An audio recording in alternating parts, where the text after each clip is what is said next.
وَلَقَدْ يَسَّرْنَا الْقُرْآنَ لِلذِّكْرِ فَهَلْ مِن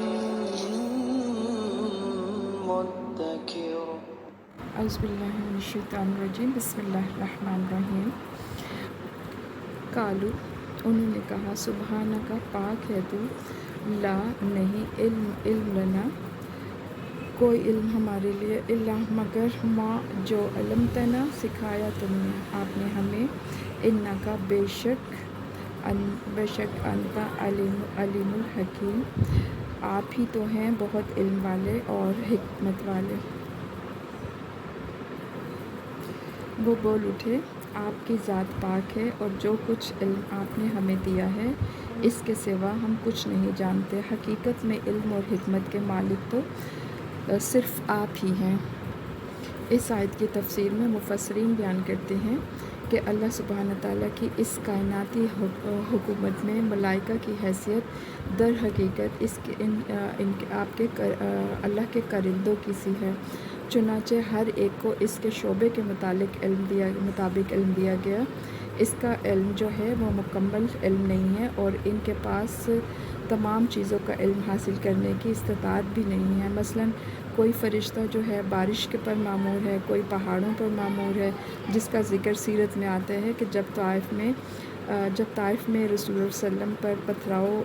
ہوا تو اس کے بعد ایک فرشتہ حاضر ہوا کہ میں پہاڑوں کا فرشتہ ہوں، اللہ تعالیٰ نے مجھے پہاڑوں پر معمور کیا ہوا ہے، اگر آپ فرمائیں تو میں ان دو پہاڑوں کو آپس میں ملا دوں، ان کو ٹکرا دوں، جس کے درمیان میں یہ طائف کی وادی واقع ہے، تو اور اس طرح یہ وادی کے لوگ جو ہیں جل کر سرما بن جائیں گے۔ اور آپ صلی اللہ علیہ وسلم نے فرمایا کہ نہیں،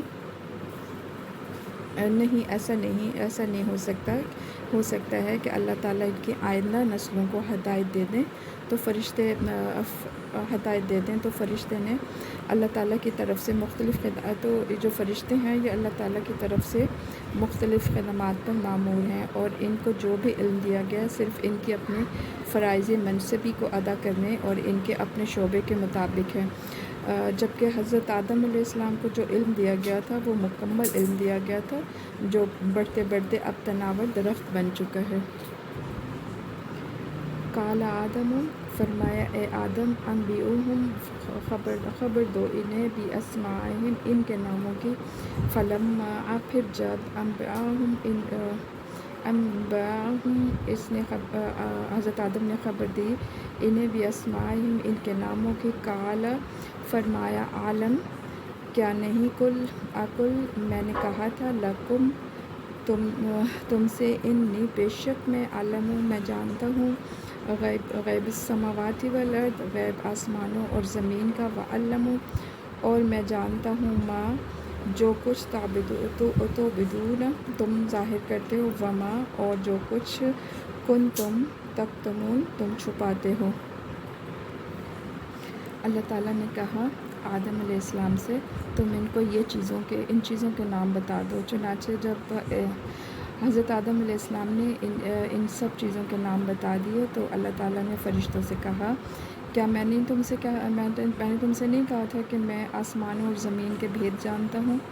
اور جو کچھ تم ظاہر کرتے ہو اور جو کچھ تم چھپاتے ہو مجھے ان سب کا علم ہے۔ اس آیت میں جو الفاظ استعمال ہوئے ہیں نا، ان سے ظاہر ہوتا ہے کہ فرشتوں کی خواہش تھی کہ خلافت ہمیں ملے، کیونکہ ہم ہر وقت اللہ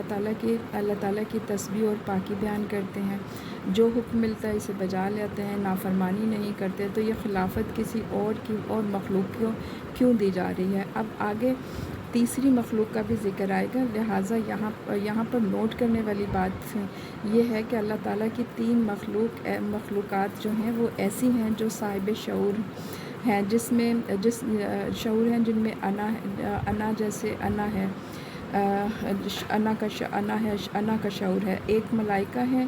ان کی تخلیق نور سے ہوئی، دوسری مخلوق انسان ہے جس کی تخلیق گارے سے ہوئی، اور تیسری جنات ہیں جن کی تخلیق جو ہے آگ سے ہوئی۔ باقی حیوانات ہیں، ان میں شعور تو ہے لیکن خود شعوری نہیں ہے۔ حیوانوں میں انا جیسا کوئی مسئلہ نہیں ہے، ان میں کوئی انا نہیں ہے، انا صرف انسانوں، فرشتوں اور جنات میں ہے۔